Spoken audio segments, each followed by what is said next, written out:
Assalamu alaikum students. This is your online class. Welcome to online class at the educators. I'm your English teacher Rafi Adnan. Today your topic is grammar skills. Unit 21 direct and indirect speech. We are going to solve exercise A1, A2, B and C, page number 118, 119 and 120. Okay students, on your page number 118 there is a grammar help. These are direct and indirect speech, and there are some rules. I'm reading them for your convenience. First of all, first rule says when you write direct speech, you put the exact words that someone says inside quotation marks. You put the same words outside the quotation marks at the beginning or end of the sentence. For example, what are you doing? Asked Joe. Asked Joe is saying verb. Okay. Sally replied, I'm trying to fix the computer. Rule 2 says when the saying verb comes at the beginning, you put a comma after it. Whenever your saying verb is coming in the beginning, you always mark a comma after your saying verb. Saying verbs are, in the first rule, there are written Sally replied and asked Joe. These are saying verbs. You always put a comma after it, after saying verb, when they come in the beginning of the sentence.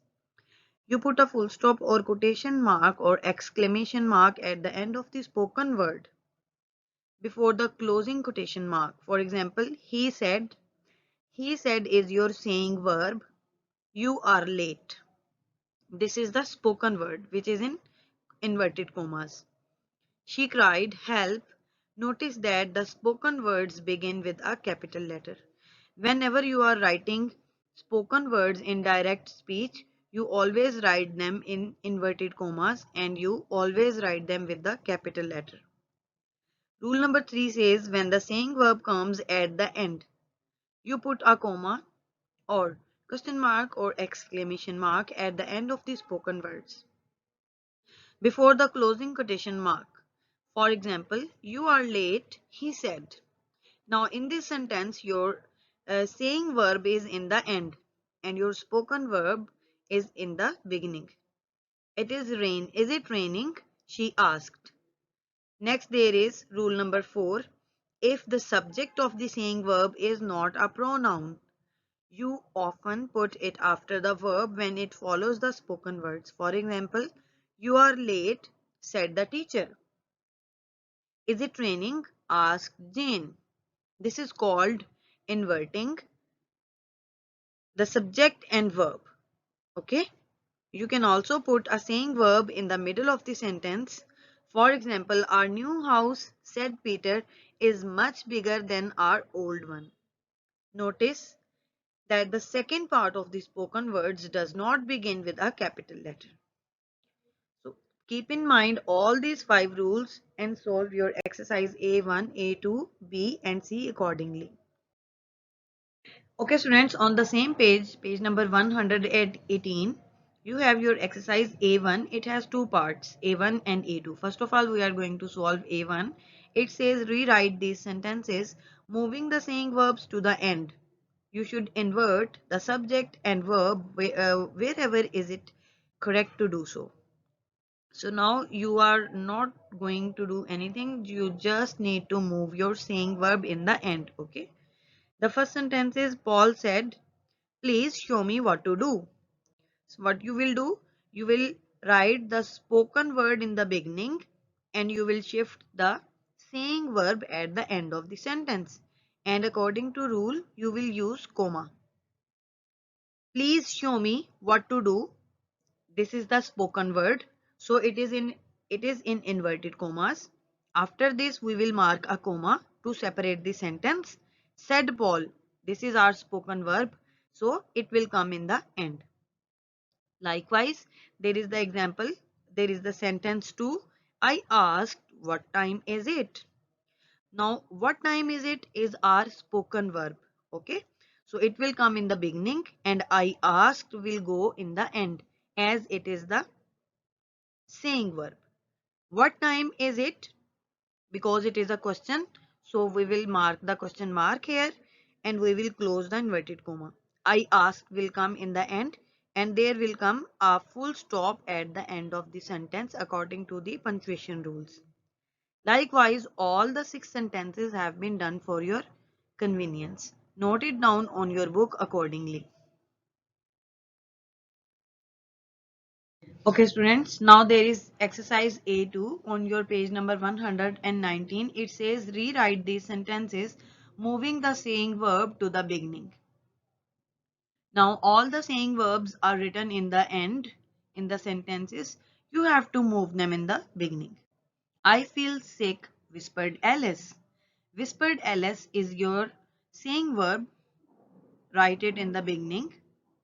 And after whispered Alice, there is a full stop. When we will write it in the beginning, the full stop will change into comma. I feel sick will remain in its actual form and there will come a full stop instead of comma. Okay. So it will be like Alice whispered, comma, I feel sick. This is the spoken verb. So it will come in the inverted commas and after this sentence there will be a full stop. Why didn't you tell me, asked Mrs. Lee, that you were allergic to peanuts? Now your saying verb is not in the end, it is in the middle of the sentence. You will change it like, Mrs. Lee asked, why didn't you tell me that you were allergic to peanuts? Now there will come a question mark and your quotation mark will be closed. So all the sentences have been changed for your convenience. Do it accordingly. There is exercise B. It says fill in the blanks with the saying verbs from the box. There are some words in the box and you have to fill them in your blanks. I have mentioned here only answers. Look at your book. Sentence number 1 is we could go by bus instead dash Anna. The first blank will contain the answer suggested. Second sentence says, I don't know, he dash. He replied. Likewise, all the answers you will write in your sentences. Open your page number 120. There is your exercise C. It says write a sentence containing direct speech for each of the following situations. The first one has been done as an example. On your book, first sentence has been done, which I have not mentioned here. Sentence number 2 is Sally has arrived late. Now they have given you a situation and you have to make a sentence, a direct sentence according to this situation. So, I'm sorry, I'm late, said Sally. Third sentence is Tom has drunk his milk but he is still thirsty. So I have made a sentence for this situation. May I have another glass of milk? Asked Tom. So likewise, all the situations have been changed into direct sentences. Do it accordingly on your books. Here is your homework. Revise grammar skills unit 21. Exercise A1, A2, B and C. You need to solve all these exercises on your book accordingly. Good luck. Allah Hafiz.